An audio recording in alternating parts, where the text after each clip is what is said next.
지상 중장거리 전략 단도탄 북극성 이용 시험 발사에서 완전 성공. 경의하는 최고領導자 김정은 동지께서 새 전략무기 시험 발사를 현지에서 지도하셨습니다.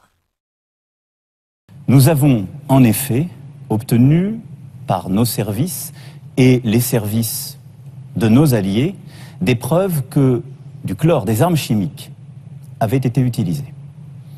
Nous avons ensuite obtenu la preuve que ces armes pouvaient être attribuées, l'utilisation du chlore, puisque c'est de cela dont il s'agissait, pouvait être attribuée au régime syrien.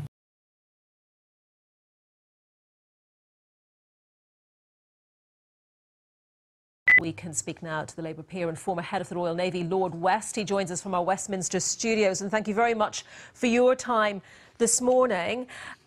You've been casting some doubt on what's been happening, the evidence, according to our own Defence Secretary, according to President Macron of France and others, about what happened in Douma, saying that the evidence doesn't really fit well for President Assad ordering a chemical attack. Just tell us more about your thoughts on that, first of all.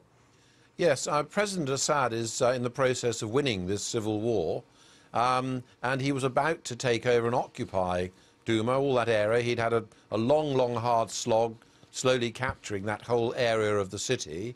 And there, just before he goes in and takes it all over, apparently he decides to have a chemical attack. It just doesn't ring true. It seems extraordinary because clearly he would know that there's likely to be a response from the Allies. What benefit is there for his military? Most of the rebel fighters, this disparate group of Islamists had withdrawn. There were a few women and children left around. What benefit was there militarily in doing what he did? I find that extraordinary. Whereas we know that in the past some of the Islamic groups have used chemicals, and of course there would be huge benefit in them labelling an attack as coming from Assad, because they would guess quite rightly that there'd be a response from the US, as there was last time, and possibly from the UK and France. Is it fair to say, though, that you're looking at this from the point of view of strategy and tactics rather than any evidence?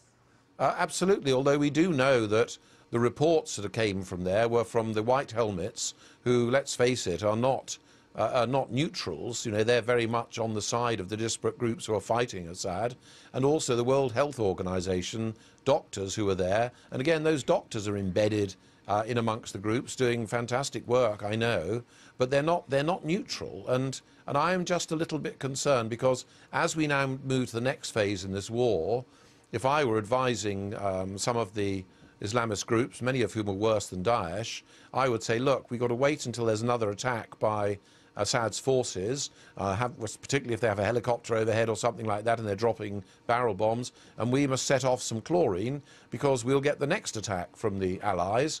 And there's no doubt that if we believe he's done a chemical attack, we should do that. And those attacks will get bigger, and it is the only way they have got, actually, of stopping the inevitable victory of Assad.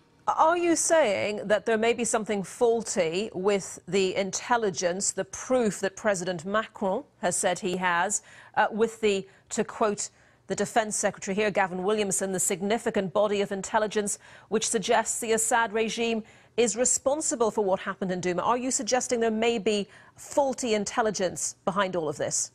I think if it's saying it suggests it did it, I'm not sure that's strong enough.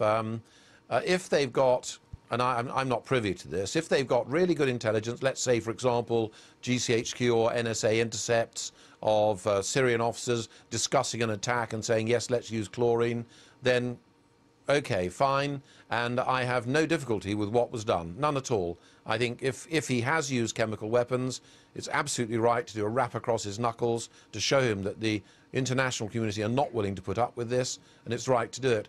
But I just wonder, you know, we've had some bad experiences on intelligence. When I was Chief of Defence Intelligence, I had huge pressure put on me politically to try and say that our bombing campaign in Bosnia was achieving all sorts of things which it wasn't. I was put under huge pressure, so I know the things that can happen with intelligence, and I would just like to be absolutely sure.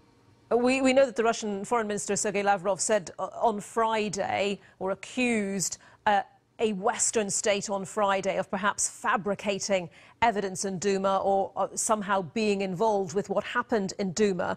Given that we're in an information war with Russia on so many fronts, do you think perhaps it's inadvisable to be stating this so publicly, given your position and your profile? Isn't there a danger that you're muddying the waters? Well, I think the answer is, if there's a real concern, let's face it, if he hasn't done it, then that is extremely bad news. You know, if Assad hasn't carried out the attack, and I think it's just worth making that clear. I think our government's policy towards Assad has not been clever since 2013. To say we're not going to have anything to do with him, he's not the president, we're not going to have anything to do with him, is flying in the face of realpolitik, of facts on the ground. And he's a nasty, unpleasant, horrible person. There's no doubt about that. But the reality is he's there.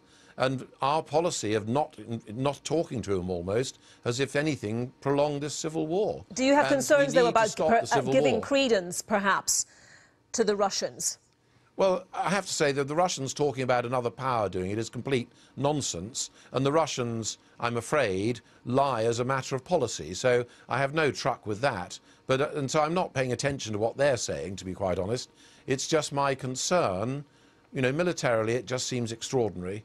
And I don't think we can always rely on some of the reports that come from within these areas, because it's not from neutral observers. But if you are right, and an opposition group, a rebel group, did do this, then the Western nations who've been involved in these strikes have made a massive blunder, haven't they? And the implications are huge. Well, certainly, if that is the case, we've been duped. But these things happen in war. And, you know, but I think, yes, we would have been duped. And I think we will learn a lesson from that, because if it's done again, we'll be a little bit more careful.